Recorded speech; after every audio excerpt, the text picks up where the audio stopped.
اللہ سبحانہ تعالیٰ نے اس دنیا کو مشقتوں اور مصیبتوں کا گھر بنایا ہے تاکہ انسان کی آزمائش ہو سکے۔ اللہ تعالیٰ نے انسان کی تخلیق کی حقیقت بیان کرتے ہوئے فرمایا، لقد خلقنا الانسان فی کبد، بلا شبہ یقیناً ہم نے انسان کو بڑی مشقت میں پیدا کیا ہے، اور اس مشقت سے مراد وہ سختیاں اور مشقتیں ہیں جو انسان اس دنیا میں برداشت کرتا ہے، اور وہ مشقتیں بھی جو برزخ میں ہوں گی، قبر میں ہوں گی، اور وہ جو قیامت کے دن اس کو برداشت کرنا ہوں گی۔ یعنی انسان کی زندگی کا سفر مشقتوں کا سفر ہے، اور اس ریالٹی کو ایکسپٹ کر لینا چاہیے۔ ہاں، اگر کوئی اللہ تعالیٰ کی اطاعت اور فرما برداری میں یہ زندگی بسر کرتا ہے اور ان تکلیفوں پر ناراض نہیں ہوتا، ان آزمائشوں میں کامیاب ہو جاتا ہے، تو انشاءاللہ موت کے ساتھ ہی اس کی راحتوں بھری زندگی شروع ہو جائے گی اور آئندہ کے لیے اس کی مشقتیں ختم ہو جائیں گی۔ مشقتوں سے پاک، مصیبتوں اور تکلیفوں اور آزمائشوں سے پاک جگہ تو صرف جنت ہی ہے، اور دنیا جنت ہو نہیں سکتی، چاہے انسان اس کو جتنا بھی جنت بنانے کی کوشش میں لگا رہے۔ تو اس دنیا میں رہتے ہوئے اس حقیقت کو جان لینا چاہیے کہ یہاں امتحان ہوں گے، تکلیفیں ہوں گی، آزمائشیں ہوں گی، غم ہوں گے۔ ضرورت اس بات کی ہے کہ ہمیں طریقہ آتا ہو کہ ان غموں، مشکلات، تکلیفوں سے نبٹنا کیسے ہے، یعنی اس کے لیے اپنے آپ کو تیار کرنا ہے، ورنہ لقد خلقنا الانسان فی کبد۔ ابن عباس کہتے ہیں کبد سے مراد اس کا پیٹ میں حمل کی صورت میں رہنا، اس کا دودھ پینا، اس کا دودھ چھڑانا، دانتوں کا اگنا، اس کی زندگی کے بچپن کے مراحل اور اس کی گزران، اس کی موت، یہ سب کچھ بہت سخت اور شدید ہوتا ہے۔ یعنی حمل سے لے کے پیدائش کا مرحلہ اور پھر دودھ پینا اور چھڑانا اور دانتوں کا آنا، ٹیدنگ پیریڈ، سارے ہی مراحل کے اپنے مسائل ہوتے ہیں۔ ان سب میں انسان کو کسی نہ کسی تکلیف سے گزرنا پڑتا ہے۔ قتادہ کہتے ہیں کہ وہ دنیا اور آخرت دونوں کی مصیبتیں جھیلتا ہے تو آپ اس کو مشقت میں پڑا ہوا ہی پائیں گے، یعنی انسان ہے ہی مشقت میں۔ ابن الجوزی کہتے ہیں دنیا آزمائشوں اور مصیبتوں کے لیے بنائی گئی، سمجھدار شخص کو چاہیے کہ اپنے نفس کو صبر پر آمادہ کرے۔ یعنی یہاں یہ سب کچھ تو ہوگا ہی، تکلیفیں تو آئیں گی، لیکن ضرورت کس چیز کی ہے کہ ہم اپنے آپ کو سمجھائیں کہ یہ دنیا مشکل جگہ ہے، یہاں صبر کرنا ضروری ہے۔ دنیا مومن کے لیے قید خانہ ہے۔ رسول اللہ صلی اللہ علیہ وسلم نے فرمایا، الدنیا سجن المؤمن و جنت الکافری، دنیا مومن کے لیے قید خانہ ہے اور کافر کے لیے جنت ہے۔ تو اس کا کیا مطلب ہے کہ کیا کافر کو کوئی مشقت نہیں ہوتی اس دنیا میں؟ ہوتی ہے، لیکن مراد اس سے یہ ہے کہ آخرت کی تکلیفوں کے مقابلے میں دنیا میں جو بھی اس کو ملا ہے وہ اس کے لیے جنت ہی ہے، کیونکہ اس کے لیے آخرت میں جنت نہیں ہے۔ اور آخرت مومن کے لیے خوشحالی کا گھر ہے۔ جب مومن وہاں پہنچے گا تو پکار اٹھے گا، وقالوا الحمد للہ الذی اذهب عنا الحزن ان ربنا لغفور شکور الذی احلنا دار المقامۃ من فضلہ لا یمسنا فیہا نصب ولا یمسنا فیہا لغوب۔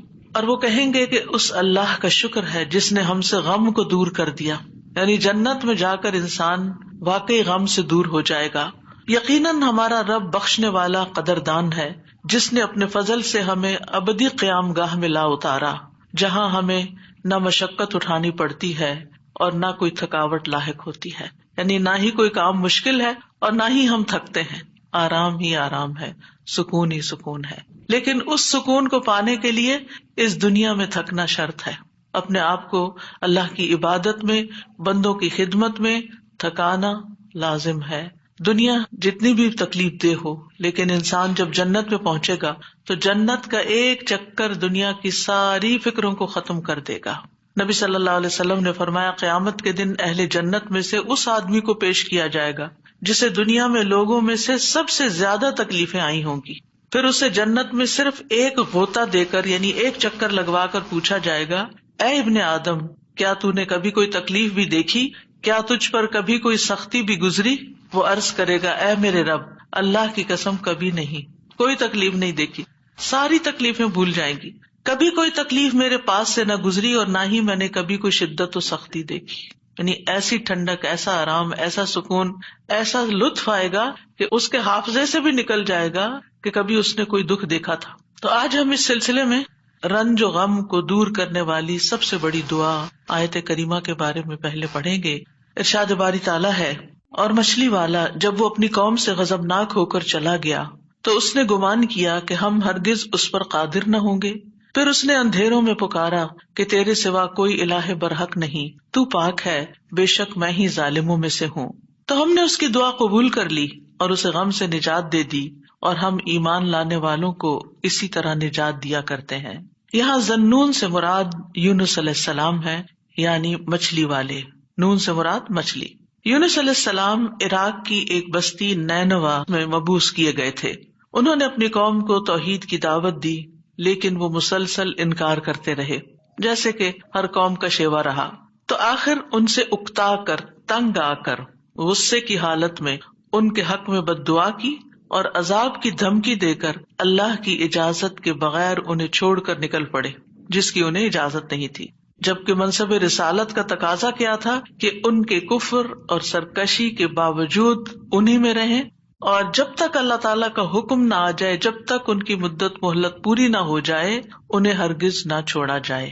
جیسا کہ نوح علیہ السلام نے 950 سال اسی کشمکش میں، اسی کام میں، اسی محنت میں گزار دیے، اور پھر اس وقت ان کے حق میں بد دعا کی جب ان سے کسی خیر کی توقع نہ رہی، اور جب اللہ تعالیٰ نے انہیں بتا دیا کہ اب اس کے بعد تمہاری قوم میں سے کوئی بھی ایمان نہیں لائے گا، تو اب جب انہیں پتہ چل گیا کہ کوئی بھی ایمان نہیں لائے گا، تو پھر انہیں اجازت دی گئی کہ وہ ان کے ختم ہونے کی دعا کر لیں، اور انہیں پھر ختم کر دیا گیا۔ یونس علیہ السلام گھبرا گئے اور اپنی بستی کو چھوڑ گئے، اور بستی سے نکل کر کچھ لوگوں کے ساتھ ایک کشتی میں سوار ہو گئے۔ جو ہی وہ کشتی آگے بڑھی سمندر میں، تو کشتی ڈگمگانے لگی کیونکہ اوور لوڈیڈ تھی۔ اب ساری کشتی کے ڈوبنے کا خطرہ تھا، تو انہوں نے قرعہ اندازی کی کہ ایک آدمی کو کشتی سے نکال دیں تاکہ کشتی کا بوجھ ہلکا ہو جائے اور یہ اپنی منزل تک پہنچ جائے۔ قرعے میں یونس علیہ السلام کا نام نکلا، لیکن انہوں نے کشتی سے نکلنے سے انکار کر دیا، لہٰذا دوبارہ قرعہ اندازی کی گئی کہ ہو سکتا ہے کسی اور کا نام نکل آئے، لیکن پھر آپ ہی کا نام نکلا، اور پھر آپ نہیں نکلنا چاہتے تھے کشتی سے۔ پھر تیسری بار قرعہ اندازی کی گئی تو پھر آپ ہی کا نام نکلا۔ اللہ سبحانہ وتعالیٰ فرماتے ہیں فَسَاهَمَ فَكَانَ مِنَ الْمُدْحَضِينَ، پھر وہ قرعہ میں شریک ہوا تو ہارنے والوں میں سے ہو گیا۔ اب تو کوئی گنجائش ہی نہیں رہی تھی کہ اس کے بعد کچھ قرعہ اندازی کی جائے، اب تو انہی کی باری تھی۔ قرعہ ان کے نام نکلا۔ یہ دیکھ کر یونس علیہ السلام کھڑے ہو گئے اور انہوں نے دریا میں چھلانگ لگا دی۔ جو ہی انہوں نے چھلانگ لگائی، ایک بہت بڑی مچھلی نے آ کر ان کو نگل لیا۔ آپ اس وقت مچھلی کے پیٹ میں جاتے ہی مسلسل تسبیح کرنے لگے۔ مچھلی ان کو لے کر سمندر کی گہرائیوں میں چلی گئی، اور اب یہاں پر مچھلی کے پیٹ کا اندھیرا اور سمندر کی گہرائیوں کا اندھیرا، اور پھر اس کے بعد رات کا اندھیرا۔ تو ایسے میں یونس علیہ السلام نے جس دعا سے مدد لی وہ یہی دعا تھی جو ان آیات میں بیان ہوئی ہے، لا الہ الا انت سبحانک انی کنت من الظالمین۔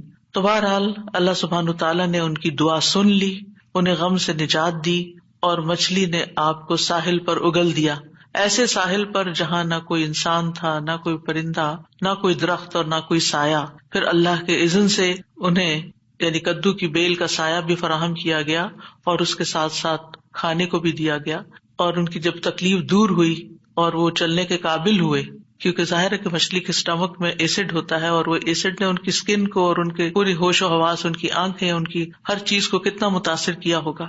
تو جب ان کے ہوش و حواس بحال ہوئے اور چلنے کی کچھ طاقت ہوئی تو دوبارہ اسی بستی کی طرف بھیجے گئے۔ اب آپ دیکھیے کہ بستی والے دیکھ کر حیران ہو گئے ہوں گے کہ یہ شخص جو ہمیں چھوڑ کر چلا گیا تھا یہ کیسے واپس آ گیا، اور ہو سکتا ہے کہ ان کے جانے کے بعد انہوں نے تلاش بھی کیا اور وہ کہیں ملے بھی نہ ہوں۔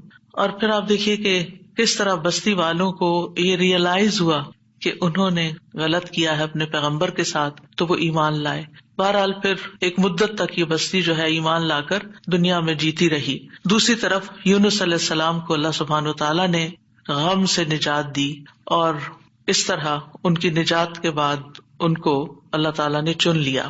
اسی طرح اللہ سبحانہ وتعالیٰ اس بستی کے بارے میں فرماتے ہیں فَلَوْلَا كَانَتْ قَرْيَةٌ آمَنَتْ فَنَفَعَهَا إِيمَانُهَا إِلَّا قَوْمَ يُونُسَ لَمَّا آمَنُوا كَشَفْنَا عَنْهُمْ عَذَابَ الْخِزْيِ فِي الْحَيَاةِ الدُّنْيَا وَمَتَّعْنَاهُمْ إِلَىٰ حِينٍ سو کوئی ایسی بستی کیوں نہ ہوئی جو ایمان لائی ہو پھر اس کے ایمان نے اسے نفع دیا ہو یونس کی قوم کے سوا. جب وہ ایمان لے آئے تو ہم نے ان کی ذلت کا عذاب دنیا کی زندگی میں ان سے ہٹا دیا اور انہیں ایک وقت تک سامان دیا. کہا جاتا ہے کہ یونس علیہ السلام جب قوم کو چھوڑ کر گئے تھے اور ان لوگوں کو یہ بات سمجھ آ گئی کہ وہ نبی تھے اور وہ جھوٹ نہیں بولتے تو وہ سب کے سب اپنے بچوں، چوپایوں، مویشیوں سب کو لے کر صحرا کی طرف نکل گئے اور ماں کو بچوں سے الگ کر دیا اور اللہ سبحانہ وتعالیٰ کے حضور میں رو رو کر دعائیں کی، حتیٰ کہ ان کے اونٹ بلبلانے لگے اور بچے بھی رونے لگے اور گایوں کے بچے ڈکرانے لگے اور بھیڑ بکریاں اور سارے جانور بولنے لگے. یعنی ایک سما ہوگا اس توبہ استغفار کا کہ کس طرح انہوں نے فریادیں کی. تو آپ دیکھیے ادھر ان کا پیغمبر فریادیں کر رہا ہے اور ادھر ان کی قوم فریادیں کر رہی ہے اپنے سارے مال و متاع کے سمیت. تو اللہ سبحانہ وتعالیٰ نے کس طرح ان کی فریادیں سن لی. تو اس سے کیا پتا چلتا ہے کہ دعا مانگنے کا بھی ایک سلیقہ ہوتا ہے. بے روح دعائیں، بس صرف الفاظ کا دہرا دینا، کبھی چپ کر کے دل میں دہرا لینا، کبھی زبان سے لفظ نکالے بغیر صرف منہ سے بول دینا، یہ کافی نہیں ہوتا، بلکہ اس کے لیے بہت ضروری ہوتا ہے کہ انسان اپنی آہوزاری ظاہر کرے، اللہ سبحانہ تعالیٰ کے آگے اپنی بے قراری کو بیان کرے اور اپنی کیفیت اور اپنے غم اور اپنے دکھ کی داستان سنائے اور محنت کرے دعا میں. ہم دعا میں محنت نہیں کرتے، ہم ایک آدھ دفعہ بس کر لیتے ہیں، کبھی تھوڑا بہت آنسو بھی آ گئے، تھوڑا بہت رو پڑے اور بات ختم ہو گئی اور پھر کہا ہم نے تو بڑی دعا کر لی، ہماری تو سونی نہیں جاتی. یونس علیہ السلام نے یہ آیت کریمہ کیسے پڑھا تھا اور ہماری قوم میں کیسے رواج ہے آیت کریمہ پڑھنے کا. یعنی باتیں بھی چل رہی ہوتی ہیں اور گٹنیاں پھینکی جا رہی ہوتی ہیں اور 1.25 لاکھ پورا کرنا ہوتا ہے اور کوئی صحیح پڑھ بھی رہا ہوتا ہے اور کوئی اس کے پروننسیشن بھی نہیں جانتا اور کچھ سے کچھ اس کو پڑھ رہا ہوتا ہے اور پھر یہ کہ توقع رکھتے ہیں کہ اب ہم نے 1.25 لاکھ پڑھ کے دے دیا ہے تو ہماری مشکل ضرور آسان ہو جائے. حالانکہ بات 1.25 لاکھ کی نہیں اور قرائن سے کہیں یہ پتہ نہیں چلتا کہ یونس علیہ السلام نے 1.25 لاکھ پورا کیا تھا اور جب وہ اس سے نکلے تھے. ہو سکتا ہے انہوں نے چند ہی بار پکارا، لیکن پوری تکلیف میں جب کراہتے ہوئے روتے ہوئے پکارا تو اللہ سبحانہ تعالیٰ نے اس دعا کو سن لیا. تو ہم سب کو بھی چاہیے کہ اپنی دعاؤں کے اندر رقت پیدا کریں، خشوع پیدا کریں، عاجزی سے دعا مانگیں، رو کے دعا مانگیں. جو بھی مشکلات اٹکی ہوئی ہیں، جو بھی مسائل ہمارے ارد گرد ہم پہ چھائے ہوئے ہیں، جن چیزوں کی طرف سے بھی ہم پریشان ہیں، جو بھی غم، ہم، حزن اور مستقبل کے فکر اور پریشانیاں، جو چیزیں بھی ہماری زندگی میں عام ہو رہی ہیں، ان سب کو دور کرنے کے لیے ہم اللہ کو پکاریں اور خوب پکاریں. تو اللہ سبحانہ تعالیٰ نے یہاں ان کا نام نہیں لیا ان آیات میں، بلکہ ذنون کہا، مچھلی والا، کیونکہ نون مچھلی کو کہتے ہیں اور مچھلی نے انہیں نگل لیا تھا. وَذَنُّونِ إِذْ ذَهَبَ مُغَاضِبًا، یعنی غصے میں گئے تھے، ناراض ہو کے گئے تھے قوم سے. فَظَنَّ أَن لَّن نَّقْدِرَ عَلَيْهِ، انہوں نے یہ ہرگز نہیں سمجھا کہ اللہ تعالیٰ ان پر قابو نہ پا سکے گا. یعنی اس کا مطلب ہے کہ انہوں نے سمجھا کہ شاید ان کی پکڑ نہیں ہوگی، یعنی انہیں کچھ کہا نہیں جائے گا. قدرہ کا مطلب ہوتا ہے کسی پہ کوئی چیز تنگ کر دینا، جس سے رزق کی تنگی کے لیے بھی یہ لفظ قرآن میں استعمال ہوتا ہے. مطلب یہ ہے کہ یونس علیہ السلام جب اپنی قوم کو چھوڑ کر نکل رہے تھے تو انہوں نے یہ سمجھا تھا کہ اس پر وہ حق بجانب ہیں اور ان کی پکڑ نہیں ہوگی، یعنی ہم انہیں کچھ نہیں کہیں گے، لیکن پکڑ ہو گئی کیونکہ اللہ تعالیٰ کا حکم نہیں آیا تھا. اچھا، بعض اوقات ہم بھی کچھ اپنی زندگی میں ایسے کام شروع کر دیتے ہیں یا ایسے ڈیسیژن لے لیتے ہیں اور ساتھ ہی اس خوش فہمی میں مبتلا ہو جاتے ہیں یہ تو معمولی سی بات ہے، اس پہ اللہ تعالیٰ کیا پکڑے گا، اس پہ نہیں پکڑ ہوتی. لیکن کبھی بھی جان بوجھ کے نافرمانی نہیں کرنی چاہیے اور انسان کو حد الوسع کوشش کرنی چاہیے کہ اللہ تعالیٰ کی ناراضگی کے کاموں سے بچے اور کسی بھی گناہ کو ہلکا نہیں سمجھنا چاہیے، چھوٹا نہیں سمجھنا چاہیے کہ اس پہ نہیں پکڑ ہوتی. لیکن پکڑ ہو گئی. فنادى في الظلمات اللہ الہ الا انت سبحانک انی کنت من الظالمین. آپ دیکھیے ہم سے بھی جب کوئی غلطی ہوتی ہے نا، کوئی بات منہ سے غلط نکل جائے، کوئی ہمارا رویہ کسی کے ساتھ غلط ہو جائے، معاملہ کسی کے ساتھ سخت ہو جائے، ہم کسی کے ساتھ تلخ ہو جائیں، تو اس کے بعد ہمارے دل میں ریگریٹ ضرور آتی ہے، ہمیں احساس ہوتا ہے. اور حدیث میں آتا ہے کہ فرشتہ 6 گھڑیاں قلم اٹھائے رکھتا ہے. اگر اس میں، اب گھڑیوں سے مراد کتنی ڈیوریشن ہے یہ نہیں مجھے معلوم، لیکن مطلب یہ ہے کہ کچھ دیر اس کو دی جاتی ہے کہ کیا یہ اپنی غلطی مانتا ہے. اور کچھ اللہ کے بندے ایسے ہوتے ہیں کہ جو ہی ان سے غلطی ہوتی ہے اور ان کے دل میں پنچ ہوتی ہے، ان کو شرمندگی ہوتی ہے، وہ فوراً استغفار شروع کر دیتے ہیں اور اپنی غلطی کو مان جاتے ہیں اور کہتے ہیں کہ یہ کیا کیا میں نے، مجھے ایسا نہیں کرنا چاہیے تھا. اور پھر کیا ہوتا ہے، اللہ تعالیٰ اپنی رحمت سے معاف کر دیتا ہے ایسے بندوں کو. تو یونس علیہ السلام سے بھی جو ہو گئی کمی، اس کے بعد انہیں احساس ہو گیا کہ ایسے ہی ان کا نام کرے میں نہیں نکلا. اسی طرح ہم پر جب کوئی مشکل آتی ہے تو بعض اوقات انسان سوچتا ہے کہ یہ مشکل ایک دفعہ آئی ہے پھر آ گئی ہے، یہ کیا ہو رہا ہے میرے ساتھ، یہ کیوں آ رہی ہے، ضرور میں نے کوئی ایسی غلطی کی ہے. پھر انسان استغفار شروع کر دیتا ہے اور آیت کریمہ کا ورد شروع کر دیتا ہے کہ کوئی مصیبت اللہ کے اذن کے بغیر نہیں آتی. یہ اگر مشکل آئی ہے، مصیبت آئی ہے تو ضرور اس کے پیچھے کوئی وجہ ہے. تو آپ دعا کر سکتے ہیں کہ یا اللہ مجھے میری غلطی دکھا دے، مجھے میرا جو بھی گناہ ہے مجھے اس کی یاد آ جائے، مجھے اس کی سمجھ آ جائے، میں اس کو چھوڑ دوں تو اس کو معاف کر دے. تو استغفار کی کثرت جو ہوتی ہے وہ انسان کو مشکلات سے نجات دیتی ہے. فنادى في الظلمات، تو انہوں نے اندھیروں میں پکارا. کون سے اندھیرے؟ رات کا اندھیرا، سمندر کا اندھیرا، مچھلی کے پیٹ کا اندھیرا اور غموں کا اندھیرا کہ میں کہاں پھنس گیا ہوں، وہاں سے نکلنے کا کوئی راستہ ہی نہیں. آپ دیکھیے کہ اگر کوئی ڈور بند ہوتا ہے تو انسان ڈور بجاتا ہے، کوئی آ کے کھول دیتا ہے، دروازہ توڑ دیتا ہے، انسان کچھ نہ کچھ حل نکل آتا ہے. گھر کے اندر اگر انسان کہیں ٹریپ ہو گیا، ٹریفک میں ٹریپ ہو گیا، کہیں اور ٹریپ ہو گیا، کوئی نہ کوئی آ کے آگے بڑھ کے کوئی مدد کر سکتا. لیکن مچھلی کے پیٹ کے اندر ٹریپ ہو جانا، نو وے آؤٹ. اور آپ کو پتا مچھلی کا پیٹ ہوتا بڑا ہے، جیسے ویل مچھلی ہے نا، تو اس کا جو ماؤتھ ہوتا ہے وہ بہت بڑا نہیں ہوتا. کرل کھاتی ہے نا، کرل بہت چھوٹی چھوٹی چیز ہوتی ہے، اور کئی ٹن کرل کھا جاتی ہے، لیکن یہ ہے کہ چھوٹی چیز اندر لے جا سکتی. اب یہ تو اللہ کے اذن سے اس کا منہ کھل گیا ہوگا اور وہ اندر چلے گئے، اور یہ بھی نہیں ہمیں پتا کہ وہ ویل تھی یا کوئی اور، کیونکہ سمندر کی اکثر مخلوق تو ہمارے علم میں ہی نہیں ہے، یہ تو انسانوں کے اندازے ہیں. تو بہرحال ان کے دل پہ جو غم تھا اور جو تکلیف تھی اس میں انہوں نے پکارا اور سب سے پہلے توحید کا اقرار کیا، لا الہ الا انت، کہ اس وقت مجھے پکا یقین ہے اور مجھے اس پر پورا اعتماد ہے کہ اس مشکل سے صرف تو نکال سکتا ہے، کوئی بھی نہیں. میری فریاد سننے والا کوئی نہیں، میری مدد کرنے والا کوئی نہیں، میرے کام آنے والا کوئی نہیں. تو آپ دیکھیے مشکلات کے حل کے لیے سب سے پہلی چیز توحید کا اقرار کرنا چاہیے. افسوس یہ کہ ہمارے ہی لوگ توحید کے اقرار کی بجائے مشکلات میں غیر اللہ کو پکارنے لگتے ہیں، یا علی مدد، یا فلاں مدد، قبر والوں کو پکارنے لگتے ہیں. کس قدر افسوس کی بات ہے. یونس علیہ السلام اپنے رب کو پکار رہے ہیں اور کہہ رہے ہیں کہ تیرے سوا کوئی الہ نہیں، لا الہ الا انت. اور انسان کی ناسمجھی دیکھیے کہ وہ مشکل وقت میں غیر اللہ کو پکارے، اس کی مشکل کہاں سے آسان ہو سکتی ہے. اور پھر اس کے بعد الا انت سبحانک، تو پاک ہے، یعنی اللہ تعالیٰ کی ذات کو ہر نقص، ہر عیب، ہر آفت سے منزہ اور پاک قرار دیا. ہمارے ہاں کیا ہوتا ہے، جب کوئی تکلیف آتی ہے یا ہم لوگوں کو بلیم کرتے ہیں، ان کی وجہ سے ہوا یہ، فلاں نے نظر لگا دی ہے، یا پھر ہم اللہ تعالیٰ کو الزام دینے لگتے ہیں، اٹس ناٹ فیئر، میرے ساتھ اچھا نہیں ہوا. تو اب آپ دیکھیے جس بندے کی ڈائریکشن ہی صحیح نہیں، اس کی مشکلات کہاں سے حل ہوں گی. اگر آپ اپنے قصور کا ذمہ دار دوسرے کو ٹھہرا رہے ہیں، الزام تراشی کر رہے ہیں، دوسرے کی عیب جوئی کر رہے ہیں، دوسرے کی شکایتیں کیے چلے جا رہے ہیں، کیونکہ عام طور پر ہوتا کیا، جب انسان کو کوئی پرابلم آتی ہے، میاں بیوی مثلاً کوئی لڑائی ہوئی، تو اگر آپ عورت کا کیس سنیں تو سارا الزام میاں کو دے گی، میاں کا کیس سنیں تو سارا الزام بیوی کو دے گا. تو ایک دوسرے کو الزام دینے سے مسائل کبھی حل نہیں ہوتے. ہمیشہ دنیاوی معاملات میں بھی کوئی رکاوٹ آئے تو دیکھنا چاہیے کہ میں نے کون سا ڈیسیژن غلط لیا تھا، میری غلطی کہاں تھی. یونس علیہ السلام اللہ کے چنے ہوئے نبی تھے، ان کو سمجھ آ گیا کہ غلطی میں نے کی ہے اور اس کا اعتراف انہوں نے کیا. یاد رکھیے توبہ میں، استغفار میں سب سے پہلے اپنی غلطی کا اعتراف کرنا ہوتا ہے. اگر آپ بلیم گیم کھیلتے رہے، ایک دوسرے کے اوپر الزام تراشی کرتے رہے، ایک دوسرے پہ بال پھینکتے رہے، تو مسئلہ کبھی بھی حل نہیں ہو سکتا. مسئلے کو جاننا، مسئلے کو پہچاننا، مسئلے کا حل کرنا بہت ضروری ہوتا ہے.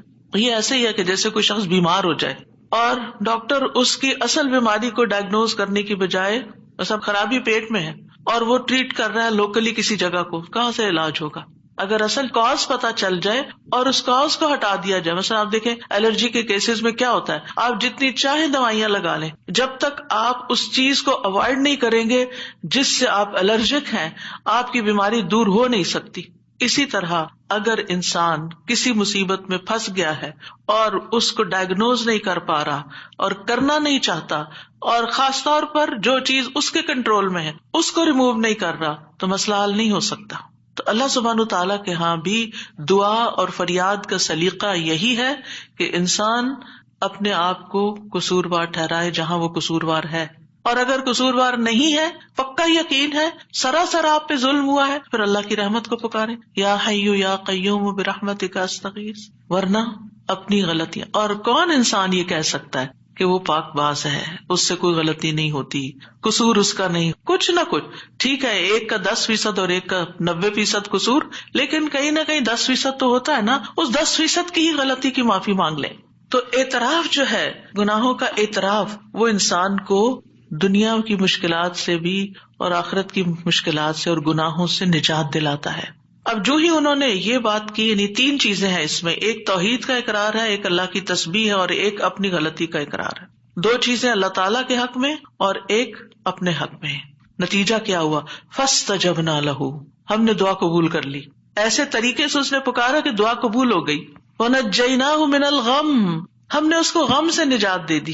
یہ قرآن کے الفاظ ہیں، لہذا جس کے دل پر کوئی بھی غم ہے کسی بھی چیز کا، اولاد کی طرف سے، ازواج کی طرف سے، یا مال کی طرف سے، یا کسی بھی طرح کا کوئی غم، ہم، فکر، پریشانی، اس کو انہی کلمات کو لازم کر لینا چاہیے اور اسی جذبے کے ساتھ پڑھنا چاہیے جس جذبے کے ساتھ یونس علیہ السلام نے پڑھا تھا، وَنَجَّيْنَاهُ مِنَ الْغَمِّ، اس وقت وہ غم میں گھرے ہوئے تھے تو اللہ نے ان کو نجات دے دی۔ وَكَذَلِكَ نُنْجِي الْمُؤْمِنِينَ، یہ صرف ان کے لیے نہیں تھا، ہم اسی طرح سارے مومنوں کو نجات دیتے ہیں، جو بھی یہ دعا پڑھے گا اس کو غم سے نجات مل جائے گی۔ تو گویا مومنوں کو اس بات کی ترغیب دی جا رہی ہے، اس بات کا سلیقہ سکھایا جا رہا ہے کہ غم اور دکھ اور تکلیف کے موقع پر انہیں کیا پڑھنا ہے، کیا کہنا ہے۔ اور جب انسان یہ دیکھتا ہے کہ سابقہ مومنین کو اس دعا کی وجہ سے تکلیف سے نجات ہوئی تو اس کا ایک یقین بڑھ جاتا ہے کہ اللہ تعالیٰ میری تکلیف بھی دور کر دے گا۔ اگر وہ رب یونس علیہ السلام کو مچھلی کے پیٹ سے نکال سکتا ہے تو میرا رب مجھے اس مشکل سے کیوں نہیں نکالے گا، کیوں نہیں نکال سکتا، وہ ضرور نکالے گا۔ تو اس سے خاص طور پر یہ بات پتہ چلتی ہے کہ تحلیل یعنی لا الہ الا اللہ اور تسبیح سبحان اللہ یا سبحانک، یہ ہر غم کو دور کرنے کے لیے مجرب نسخے ہیں۔ یہ 2 چیزیں کرب اور مصیبت سے نجات دلاتی ہیں۔ تو جو شخص بھی اللہ کی کتاب پر ایمان رکھتا ہے، قرآن مجید کو اللہ کا کلام سمجھتا ہے، اللہ کے وعدے پر بھروسہ کرتا ہے، اللہ کی اس بات کو سچا سمجھتا ہے، تو پھر وہ اسی طریقے پر اس دعا کے ساتھ اپنے رب کو پکارے تو اللہ تعالیٰ اس کی دعا قبول کرے گا اور اس کو غم سے نجات دے گا۔ اس دعا کی فضیلت کے بارے میں احادیث بھی آتی ہیں۔ نبی صلی اللہ علیہ وسلم نے فرمایا، ذُنُّون کی دعا جب وہ مچھلی کے پیٹ میں تھے، یعنی لا الہ الا انت سبحانک انی کنت من الظالمین، جب بھی کوئی مسلمان کسی معاملے میں ان الفاظ کے ساتھ اپنے رب سے دعا کرے، وہ دعا اس کے لیے ضرور قبول ہوگی۔ اللہ سبحانہ تعالیٰ کے بعد نبی صلی اللہ علیہ وسلم نے بھی اس بات کو کنفرم کیا ہے کہ یہ دعا مسائل کا حل ہے۔ بہت لمبے چوڑے وظیفے پڑھنے کی بھی ضرورت نہیں، لیکن پڑھے تو کوالٹی کے ساتھ، درد کے ساتھ، تڑپ کے ساتھ، تکرار کے ساتھ، اصرار کے ساتھ، افتقار کے ساتھ، اپنی محتاجی ظاہر کرتے ہوئے، اپنی غلطی کا اعتراف کرتے ہوئے۔ اسی طرح سلسلہ صحیحہ کی حدیث ہے، رسول اللہ صلی اللہ علیہ وسلم نے فرمایا، کیا میں تمہیں ایسی چیز نہ بتا دوں کہ جب تم میں سے کسی آدمی کو رنج و الم اور دنیا کی آزمائشوں میں سے کوئی آزمائش آئے، دنیا کی آزمائشوں میں سے کوئی آزمائش آئے تو وہ اس دعا کو پڑھے تو اس کی تکلیف دور ہو جائے گی۔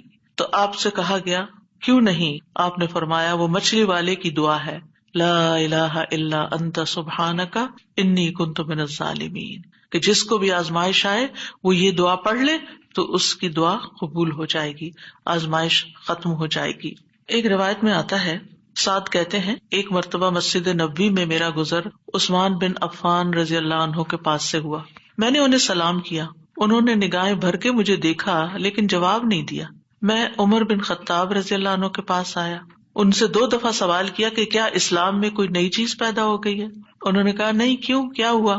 میں نے کہا میں ابھی مسجد میں عثمان رضی اللہ عنہ کے پاس سے گزرا تھا، میں نے انہیں سلام کیا، انہوں نے نگاہیں بھر کے مجھے دیکھا لیکن جواب نہیں دیا۔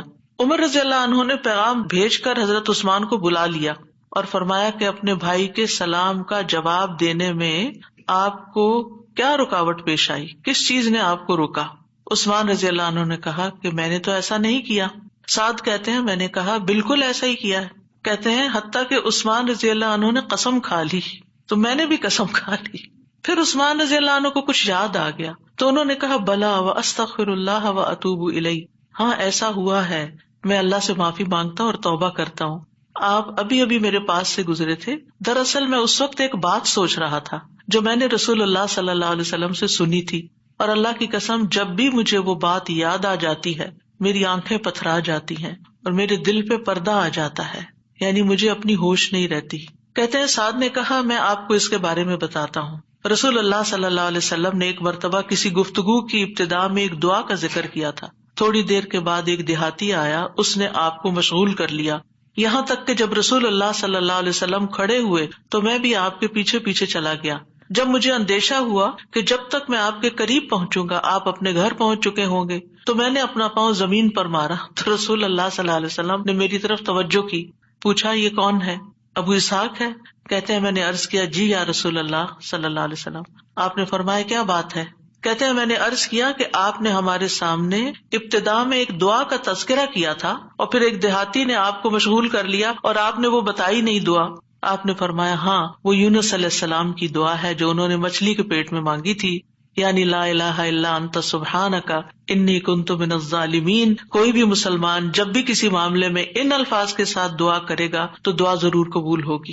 اب آپ دیکھیے کہ یہ صحابہ ہیں، یعنی کہنے کو تو یہ حدیث کا آخری حصہ میں سنا کے آگے چلتی، لیکن مجھے یہ بات اس لحاظ سے اچھی لگتی ہے کہ اس میں ہمارے سیکھنے کی کچھ اور باتیں بھی ہیں۔ وہ یہ کہ اتنے جلیل القدر صحابی جو رسول اللہ صلی اللہ علیہ وسلم کے انتہائی قریب تھے، یعنی ان سے پائس امت میں کون ہو سکتا ہے نا؟ حضرت عمر ہو، حضرت عثمان ہو، حضرت علی ہو، حضرت ابوبکر رضی اللہ عنہ ہو، لیکن انسان تھے اور ان پر بھی ایسی غیر معمولی کیفیات آتی تھیں کہ وہ اپنی سوچوں میں یا اپنے حالت میں ایسے مشغول ہوتے تھے کہ ان کو سامنے کی چیز نظر نہیں آتی تھی۔ بعض اوقات ایسا کوئی غم ہوتا ہے، کوئی بات ہوتی ہے، ہو سکتا ہے نبی صلی اللہ علیہ وسلم نے آپ کی آخری وقت کے بارے میں فتنوں کی کوئی پیشن گوئی کی ہو، کیونکہ یہاں بات کا نہیں پتہ چلتا کہ کون سی بات ان کو ہر چیز بھلا دیتی تھی۔ دوسری بات یہ کہ بعض اوقات انسان کا حافظہ ایسے ساتھ چھوڑ جاتا ہے کہ وہ کہتا ہے کہ یہ کام ہوا ہی نہیں، نہ صرف یہ کہ وہ کہتا ہے نہیں بلکہ اس کے بعد قسم بھی کھا لیتا ہے۔ اب دونوں صحابہ نے قسم کھا لی، بعد میں احساس ہوتا ہے اوہ ہاں اب یاد آیا۔ ہو سکتا ہے آپ کے ساتھ کبھی ایسا کوئی مرحلہ ہوا ہو اور اس کے بعد کس قدر شرمندگی ہوئی۔ پچھلے دنوں میرے ساتھ یہی ایک معاملہ ہوا، کسی نے مجھے کچھ امانت دی کسی کو دینے کے لیے اور میں جلدی میں تھی، وہ جلدی سے رکھ کے ڈرار میں بھول گئی۔ اس کے بعد جس کی امانت تھی اس نے مجھ سے پوچھا تو میں نے کہا کہ بالکل نہیں، مجھے تو کچھ پتا نہیں، کچھ پتا نہیں۔ 2-3 دفعہ انہوں نے پوچھا، انہوں نے ہر دفعہ کہا مجھے کچھ پتا نہیں، ایسا کچھ بھی نہیں۔ لا حول ولا قوت الا باللہ۔ پھر جب اس شخص سے پوچھا گیا تو پھر دور جا کے مجھے یاد ہے، ہاں وہ میں نکل رہی تھی اور جلدی میں ایسے ہوا تھا، اور میں سوچوں کہ یا اللہ ایسی پھر تکلیف ہوتی ہے نا اندر کہ اتنی دفعہ میں نے غلط بیانی کی، حافظے کی کمزوری ہے اس انسیڈنٹ کو بالکل بھول جانے کی وجہ سے۔ خاص طور پر اگر میں کلاس کے لیے نکل رہی ہوں اور مجھے کوئی کچھ بات کہے تو مجھے سمجھ نہیں آتی یہ کیا کہہ رہا ہے۔ یعنی آپ کی زندگی میں بھی کوئی ایسے اوقات ہوتے ہیں نا جب آپ کسی ضروری کام یا ضروری سوچ میں، تو بچے آ کے کچھ کہتے ہیں وہ فلاں آیا ہے، فلاں کا فون ہے، اور آپ ایسے سنی انسنی کر دیتے ہیں جیسے آپ کو علم ہی نہ ہو۔ ہم سب انسان ہیں، ہم کمزور ہیں، ہم سے ایسی غلطیاں ہوتی ہیں، ہمیں ایسی غلطیوں کا احساس ہوتے ہی معافی مانگ لینی چاہیے۔ اور یہ جو ہم استغفار کرتے تو وہ کہتے کون سا گناہ کیے، کوئی گناہ تو ہے نہیں، کس بات کا استغفار، بے شمار گناہ ہیں ہمارے، اور ہم نے اپنا اعمال نامہ کوئی نہیں دیکھا اب تک کہ جس سے ہمیں یہ پتا چلے کہ وہ مٹ چکے ہیں کہ نہیں مٹ چکے، اور ہمیں اسٹل ابھی اور بھی معافی مانگنے کی ضرورت ہے۔ تو جب تک ہماری جان میں جان ہے ہم سے کچھ نہ کچھ غلطیاں، کمیاں، کوتاہیاں ہوتی رہیں گی، جانے انجانے۔ خلق الانسان ضعیفا، ہم کمزور پیدا کیے گئے، چاہے ہم نیکی کے، علم کے، اخلاق کے کسی بھی مرتبے پر ہوں، ہم کمزور ہیں، ہم میں کوئی بڑائی نہیں ہے اور ہم سب غلطیاں کرتے ہیں۔ تو ہونا کیا چاہیے، جو ہی یاد آئے غلطی تو غلطی کا اعتراف کر لینا چاہیے، معافی مانگ لینی چاہیے، بندوں سے بھی مانگ لینی چاہیے، اللہ سے بھی معافی مانگ لینی چاہیے، اور پھر اللہ تعالیٰ کی طرف رجوع کرنا چاہیے۔ تو اللہ سبحانہ تعالیٰ معاف کر دینے والا ہے، اور وہی ایک اکیلا ہے جو مشکلات سے نکال سکتا ہے، یہ پکا یقین ہونا چاہیے۔ اور جتنا زیادہ یہ یقین ہوگا نا اتنا ہی زیادہ ہم اللہ کی طرف رجوع کریں گے۔ اتنا ہی زیادہ محبت کے ساتھ پھر اللہ ہی کو پکاریں گے کہ دروازہ یہی ہے جس کو کٹکھٹانا ہے، ہمیں ادھر سے ہی مسئلہ حل ہونا ہے اور کوئی رستہ نہیں ہے. جتنی توحید خالص ہوگی اتنی دعا مؤثر ہوگی. اور یہ دعا جو ہے اس کو دعا الکرب بھی کہا جاتا ہے، تکلیف دور کرنے والی دعا. ہمارے ہاں اس کو آیت کریمہ کہا جاتا ہے، ورنہ ہر آیت کریمہ ہے. کریمہ کا مطلب معزز، اور اس کی کوئی گنتی مقرر نہیں ہے. لیکن اگر آپ تکرار سے پڑھیں، 100 دفعہ پڑھ لیں، 20 دفعہ پڑھ لیں، 50 دفعہ پڑھ لیں، ضرور پڑھ لیں، کو وہ منع بھی نہیں ہے. لیکن ایک مخصوص تعداد میں پڑھنے سے ہی مشکل کا حل ہونا، یہ یقین رکھنا یہ غلط ہے، ایسا نہیں ہونا چاہیے. تو اس دعا میں پھر دوہرا دیتی ہوں کیونکہ اصل سبق یہ ہے جو آپ کو سیکھنا ہے. اور دعا تو آپ کو سب کو آتی، پہلے سے بھی پتا ہے، اور یہ حدیثیں بھی سنی ہوئی ہیں. جس چیز کو پلے باندھنا، جس چیز کو پکڑ کے رکھنا ہے، وہ کیا چیز ہے کہ جس سے یہ دعا اتنی افیکٹو ہے. تو اس میں 4 چیزیں ہیں. ایک ہے توحید، دوسرے ہے اللہ کو ہر عیب اور نقص سے پاک قرار دینا، تیسرے اپنے عبودیت کا اقرار کہ میں بندہ ہوں، غلطیوں والا ہوں، اور چوتھے اپنی غلطی اور کوتاہی کو مان جانا، اپنی غلطی کا اعتراف کرنا. جس بندے کے اندر یہ 4 چیزیں ہوں گی، جس دعا میں یہ 4 چیزیں آ جائیں گی، انشاءاللہ وہاں مسائل حل ہو جائیں گے.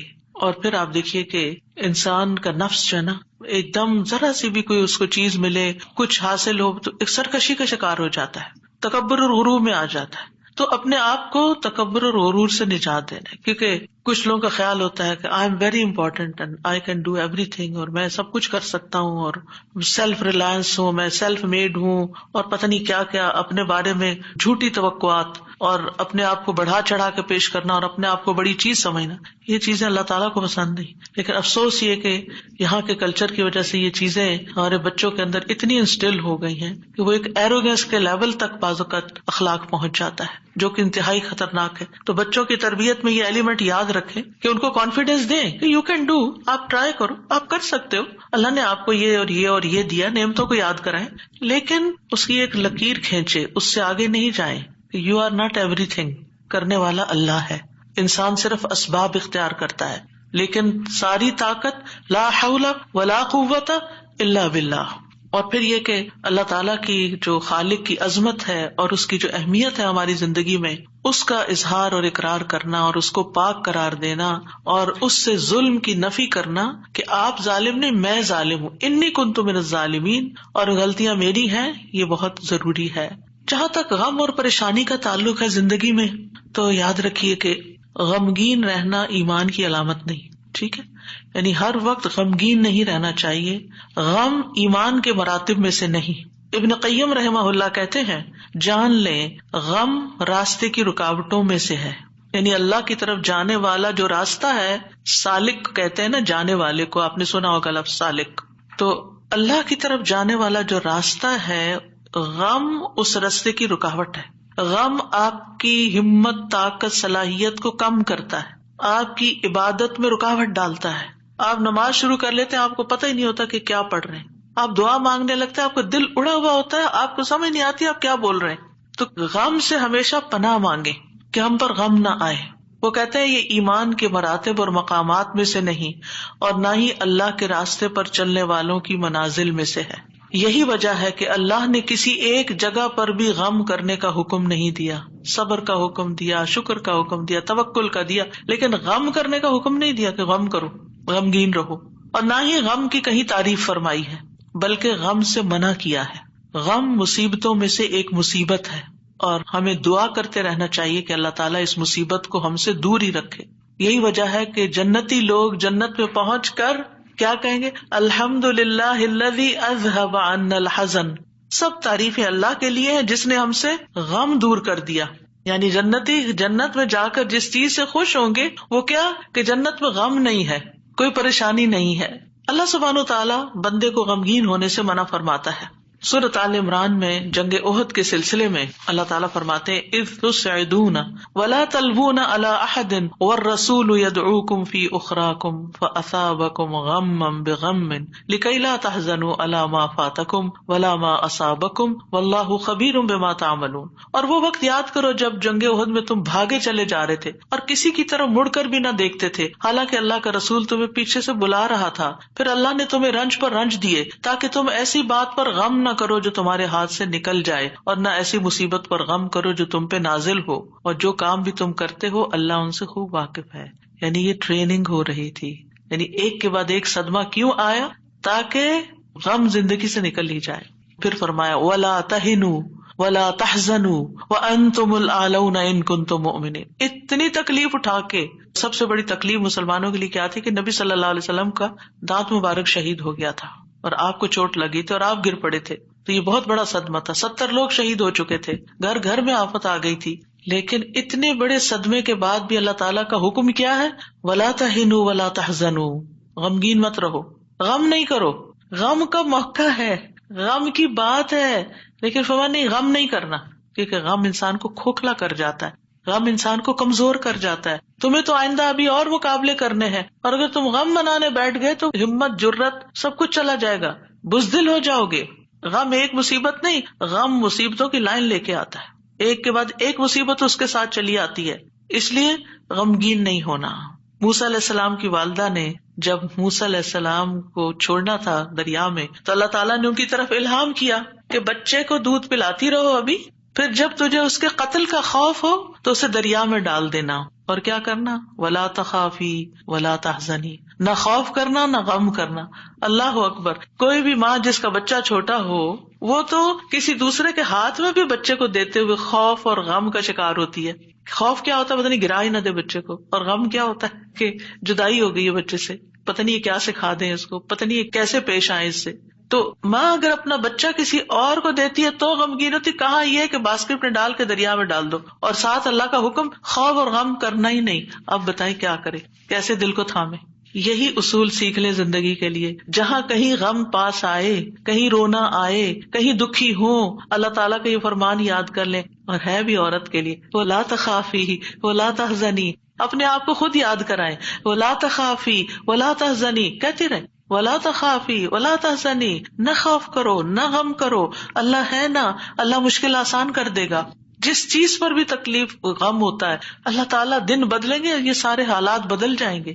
آپ اگر اپنے ماضی کو دیکھیں، کتنے ہی واقعات ایسے ہوئے جن پہ آپ بے حد غمگین ہوئے، پھر ابھی کیوں نہیں ہو رہے؟ تو گزر گیا نا، تو اگر اس وقت بھی تھوڑا کنٹرول کر لیتے تو اچھا ہی تھا، کیونکہ یہ جو اسٹریس ہوتا ہے نا، اور یہ غم اور خوف کا مجموعہ اسٹریس پھر بن جاتا ہے، اور یہ جو اسٹریس ہوتا ہے نا یہ انسان کو بیمار کر دیتا ہے، فزیکلی بھی کمزور کرتا ہے، اور ایمانی اعتبار سے بھی کمزور کرتا ہے، روحانی اعتبار سے کمزور کرتا ہے، انسان کا دل کمزور ہو جاتا ہے، چھوٹی سی بات سنتا ہے تو اس کے حواس باختہ ہو جاتے ہیں، کسی بھی چیز کا مقابلہ نہیں کر پاتا۔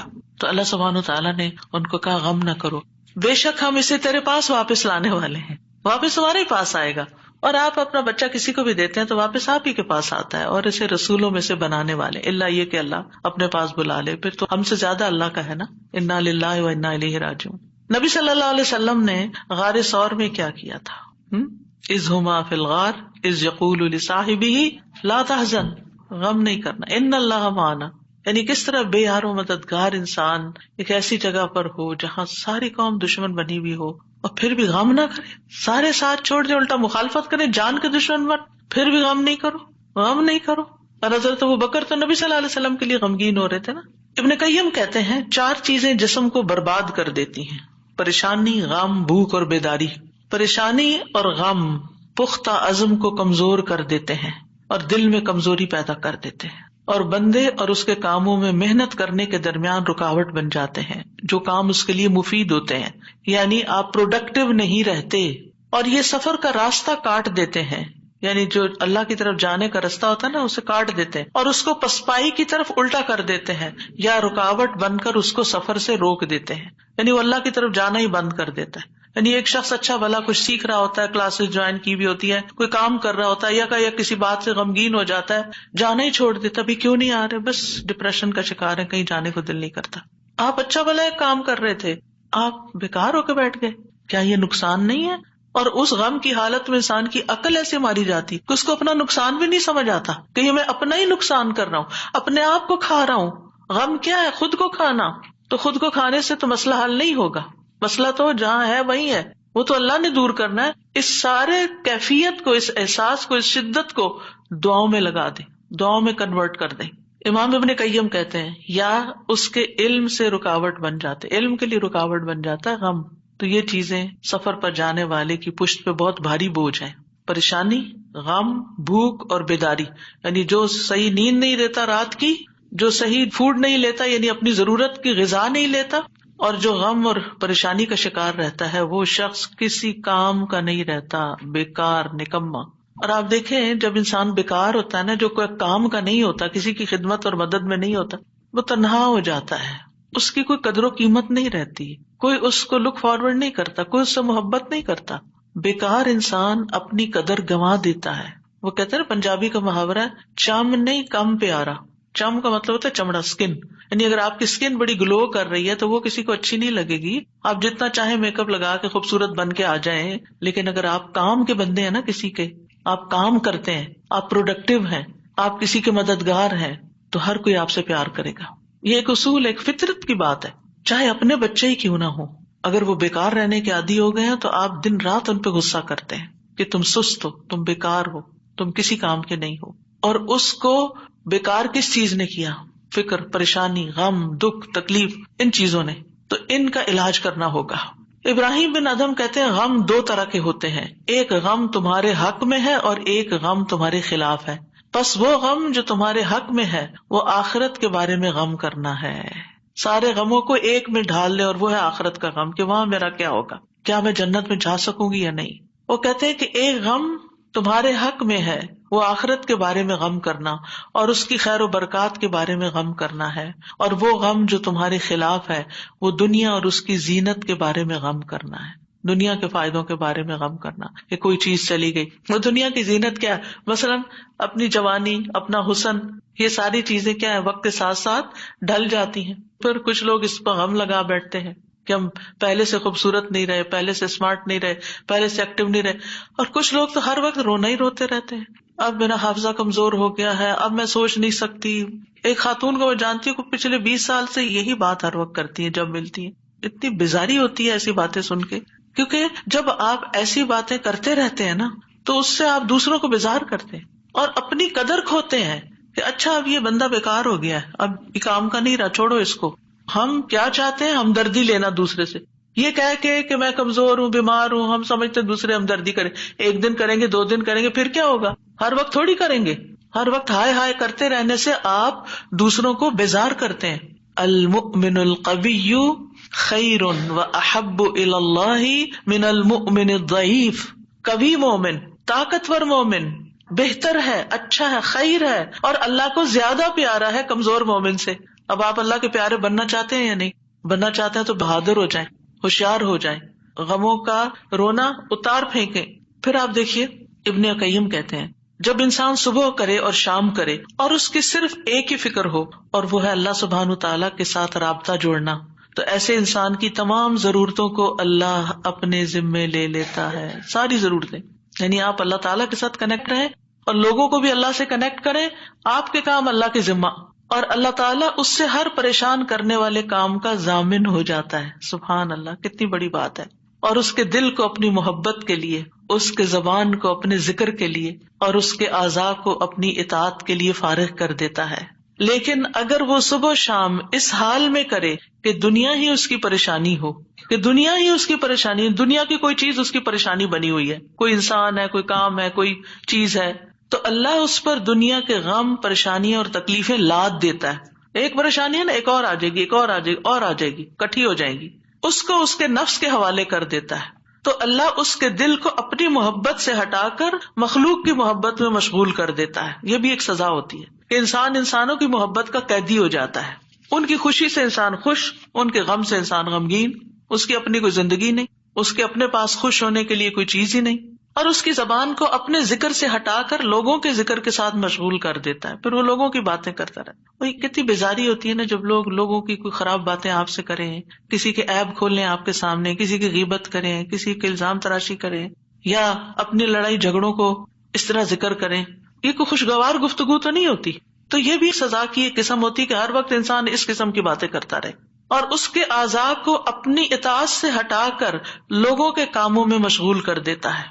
انبیاء کا خاص وصف یہ تھا کہ وہ آخرت کو ہر وقت یاد رکھتے تھے اور ہر معاملے کو اسی کو پیش نظر رکھ کے نبھاتے تھے. ان کے بارے میں آتا ہے انا اخلصناہم بخالصۃ ذکر الدار، بے شک ہم نے انہیں ایک خاص صفت کے ساتھ چن لیا جو اصل گھر کی یاد ہے، یعنی وہ آخرت کو یاد کرتے رہتے ہیں، ان کا غم آخرت کے بارے میں ہے۔ سورۃ الانبیاء میں ہی آتا ہے انہم کانوا یسارعون فی الخیرات ویدعوننا رغبا ورہبا وکانوا لنا خاشعین، یقیناً وہ نیکیوں میں جلدی کرتے تھے اور ہمیں رغبت اور خوف سے پکارتے تھے اور ہمارے لیے عاجزی کرتے تھے۔ سفیان ثوری کہتے ہیں وکانوا لنا خاشعین کے بارے میں کہ غم ان کے دلوں میں پھیل کر ان کو پگھلانے والا ہوتا ہے، یعنی اللہ کے حضور جھکانے کے لیے۔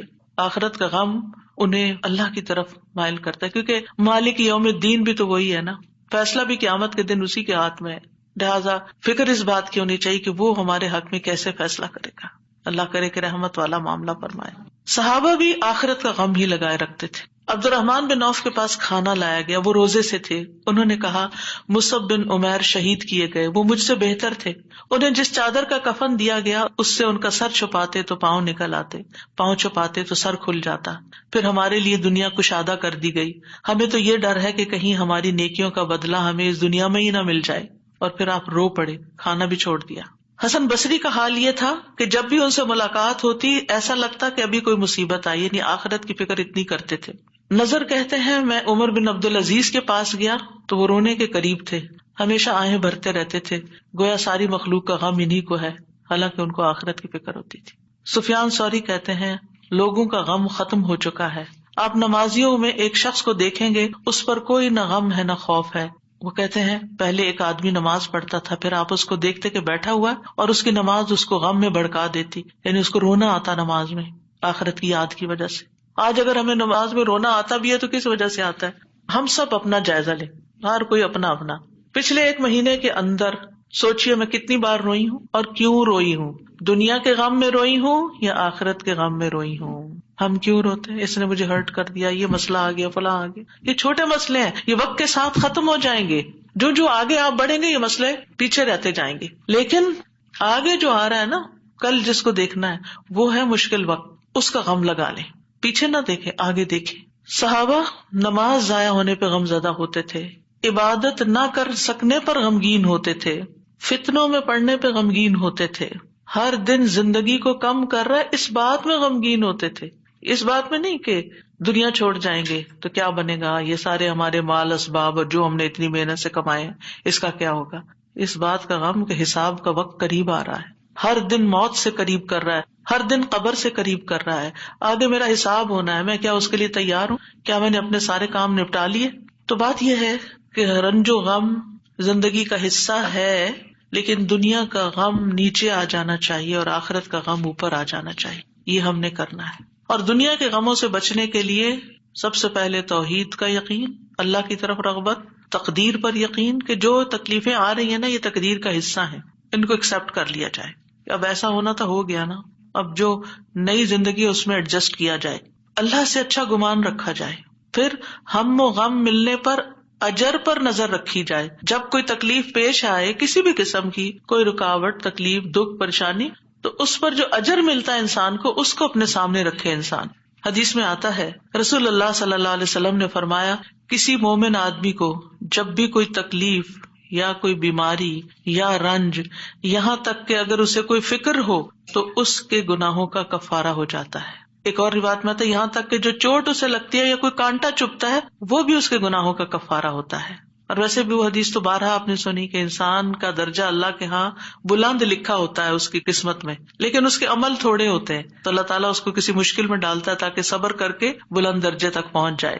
پھر انسان دنیا کے معاملے میں اگر غم ہے تو اپنے سے زیادہ غم والوں کو دیکھ لے، ان کی پریشانیوں کو دیکھے، انبیاء کی آزمائشوں اور تکلیفوں کے بارے میں پڑھے، جانے کہ ان پہ کیسے کیسے غم آئے، پھر اپنے آپ کو اللہ کے سپرد کرے، اپنا معاملہ اللہ کے حوالے کرے، اور جو کام اللہ نے کرنے کو دیے نا ان کی پلاننگ کرے اور وہ کرے، اپنے دل کا حال اللہ کے سامنے رکھے۔ انما اشکو بثی وحزنی الی اللہ، کثرت سے اللہ کا ذکر کرے کیونکہ اللہ کے ذکر میں دلوں کو اطمینان ہوتا ہے۔ الا بذکر اللہ تطمئن القلوب، تسبیحات کی کثرت کر دے۔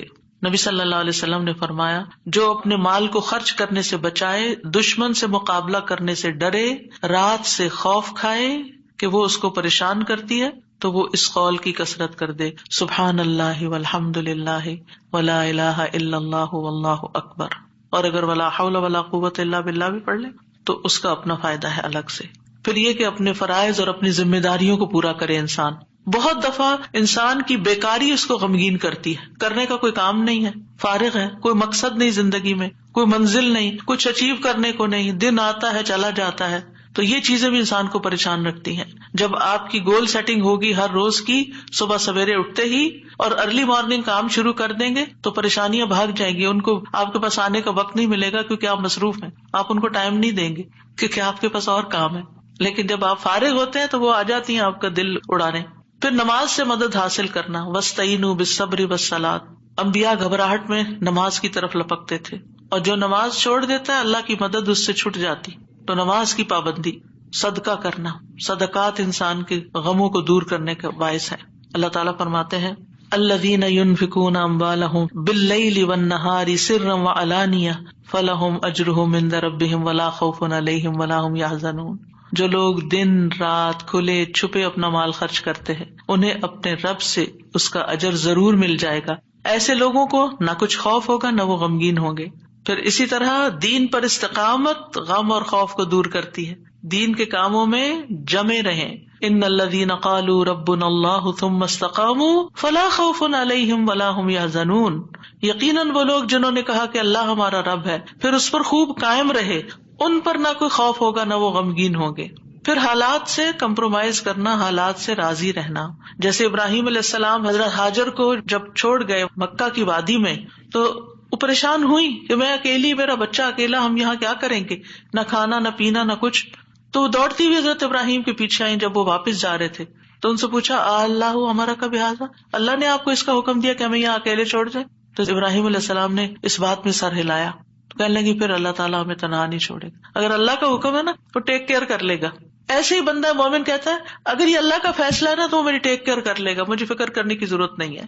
زبان سے رب کی رضا کے کلمات ہمیشہ ادا کریں، کاش اور افسوس ہو گیا اس کے الفاظ نہیں استعمال کریں، یہ کہیں جو اللہ کی مرضی، جو تقدیر میں لکھا تھا وہ ہوا۔ اچھے کاموں میں مصروف ہوں، خدمت خلق میں مصروف ہوں۔ رسول اللہ صلی اللہ علیہ وسلم نے فرمایا وہ لوگ اللہ تعالیٰ کو زیادہ محبوب ہیں جو دوسروں کے لیے زیادہ فائدہ مند ہوں، اور اللہ عز و جل کے ہاں سب سے پسندیدہ اعمال یہ ہیں مسلمان کا اپنے بھائی کو خوش کر دینا۔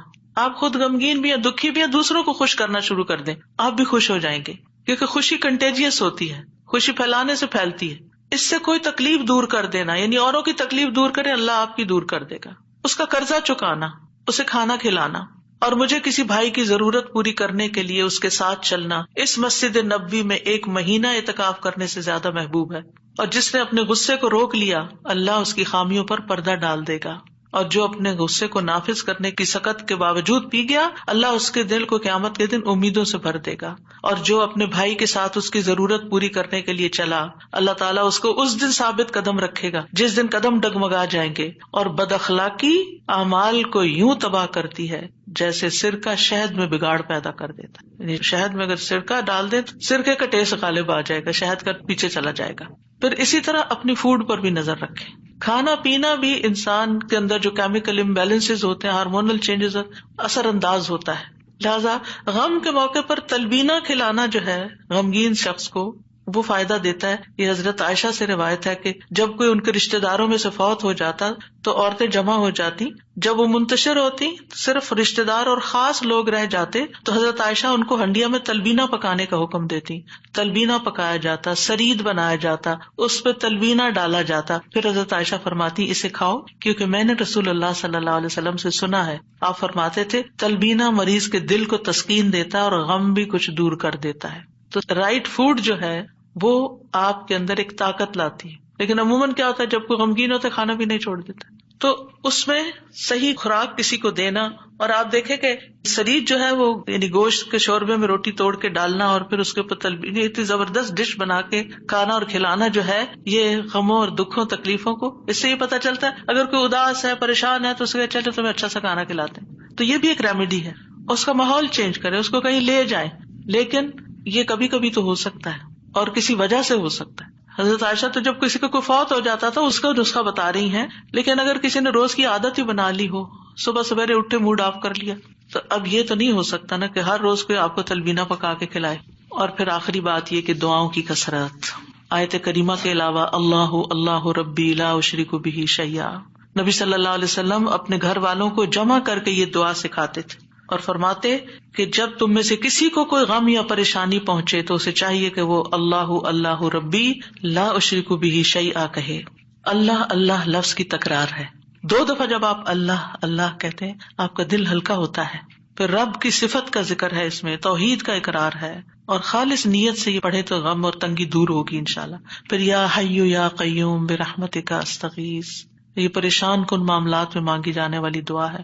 اس میں اللہ تعالیٰ کا اسم اعظم ہے، اس میں اللہ تعالیٰ کی 2 صفات کے ساتھ 2 ناموں کے ساتھ وسیلہ پکڑا گیا ہے، الحی القیوم. اور بہترین وسیلہ جس کے ساتھ دعا کی جائے وہ اللہ کے نام ہے، اللہ تعالیٰ کی صفات ہے. پھر ایک اور دعا ہے اللہم رحمتک ارجو فلا تکلنی الی نفسی طرفۃ عین واصلح لی شأنی کلہ لا الہ الا انت. اے اللہ میں تیری رحمت کا امیدوار ہوں، تو مجھے آنکھ جھپکنے تک کے لیے میرے نفس کے حوالے نہ کرنا اور میرے سارے معاملات درست فرما دے، تیرے سوا کوئی معبود نہیں. یہ مصیبت زدہ کی دعا ہے. رسول اللہ صلی اللہ علیہ وسلم نے فرمایا دعوات المکروبی، پریشان حال کی دعا.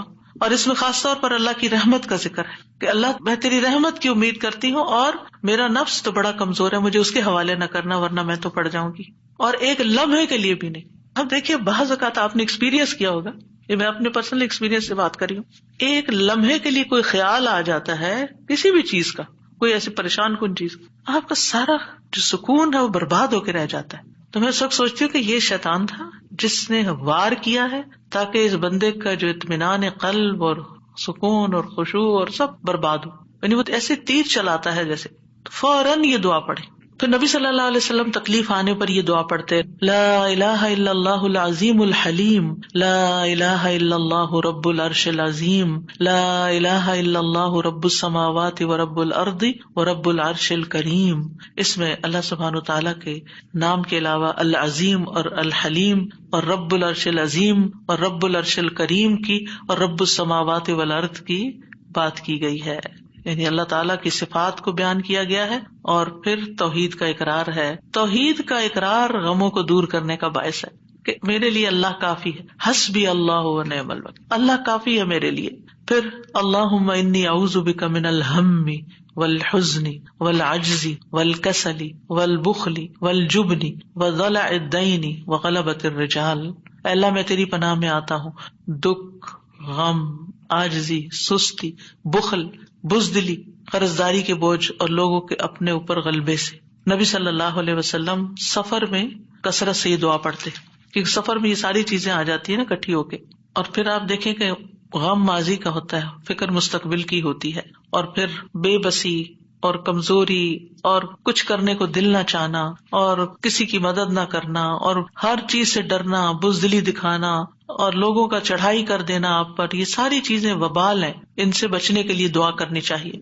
اور پھر اگر مستقل طور پر دل پریشان رہتا ہے تو اللہم انی عبدک وابن عبدک وابن امتک ناصیتی بیدک ماض فی حکمک عدل فی قضاؤک اسألک بکل اسم هو لک سمیت بہ نفسک او انزلتہ فی کتابک او علمتہ احدا من خلقک او استأثرت بہ فی علم الغیب عندک ان تجعل القرآن ربیع قلبی ونور بصری وجلاء حزنی وذہاب ہمی وغمی. اس کے لیے وعدہ ہے کہ جو یہ پڑھے گا اللہ سبحانہ تعالیٰ اس کے غم کو خوشی میں بدل دے گا. یہ دعا ایک چھوٹے کارڈ کی شکل میں چھپی ہوئی ہے، اگر آپ کو یاد نہیں تو کسی بھی جگہ پر یہ کارڈ لے جا کر چپکا دیں اور جب دل پریشان ہو جا کے کھڑے ہو کے اس کو پڑھ لیں تاکہ آپ کو زبانی یاد ہو جائے. اسی طرح یہ چھوٹا کارڈ ہے جس میں یہ ساری دعائیں موجود ہیں، اپنے پرس کے اندر رکھیں، جب دل پریشان ہو تو ان کو آپ پڑھ سکتے ہیں. انگلش ٹرانسلیشن کے ساتھ بھی ہیں. پھر اسی طرح یہ لا تقنطوا من رحمت اللہ کا کارڈ ہے، لا الہ الا اللہ اور تسبیحات کی فضیلت کا عربی اور انگلش میں کارڈ ہے. یہ آپ کے پاس ہونے چاہیے تاکہ ایسی کیفیات میں فوراً آپ اللہ کی طرف رجوع کریں.